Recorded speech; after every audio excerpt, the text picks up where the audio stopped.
Bonjour et bienvenue sur Profession Spectacle. Tout salarié a droit chaque année à un congé payé à la charge de l'employeur. Un salarié a droit par l'effet de la loi à 5 semaines de congé payé. La question est de savoir quand est-ce qu'il peut en bénéficier et s'il peut y avoir un congé de fractionnement. Cet instant pro est garanti 100% sans fraction ou autre opération mathématique allant au-delà de l'addition. Vous pouvez ranger les calculatrices, c'est l'instant pro du jour.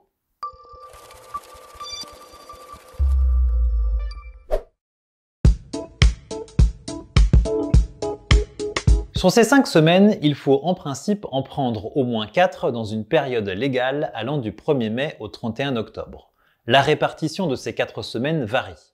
Le salarié doit être en vacances pendant au moins 2 semaines continues, ou plus exactement 12 jours ouvrables consécutifs, les autres semaines pouvant être indépendantes les unes des autres. On peut aussi prendre jusqu'à 4 semaines continues dans la période du 1er mai au 31 octobre toujours, la 5e restant indépendante de tous ces calculs. Il existe toutefois des cas où les salariés n'ont pas pu prendre leurs 4 semaines de congé minimum pendant cette période du 1er mai au 31 octobre. D'après la loi, il y aura quand même eu au moins 12 jours ouvrables consécutifs qui seront obligatoirement prises sur cette période. Le reste des congés peut être effectué en dehors de la période légale de prise de congé.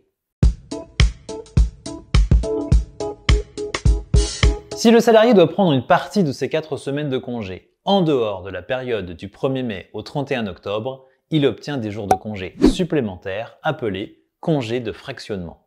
C'est une compensation au fait de ne pas être parti en vacances sur les beaux jours.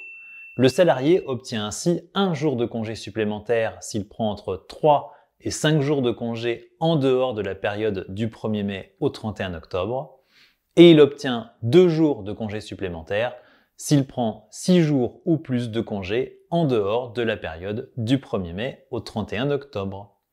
Par exemple, un salarié doit avoir 24 jours de congés payés du 1er mai au 31 octobre, il en utilise 18 en juin, soit 3 semaines d'affilée durant la période légale et 3 autres jours de congés payés en août, toujours durant la période légale.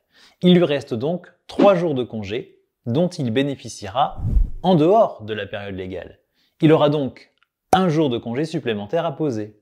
Donc, entre le 1er novembre et le 30 avril, cette fois, il aura en tout les 6 jours de sa 5e semaine, plus les 3 jours restants sur ses 4 premières semaines, plus un jour de congé de fractionnement. La convention collective du spectacle vivant privé renvoie aux règles légales sur la question du fractionnement des congés.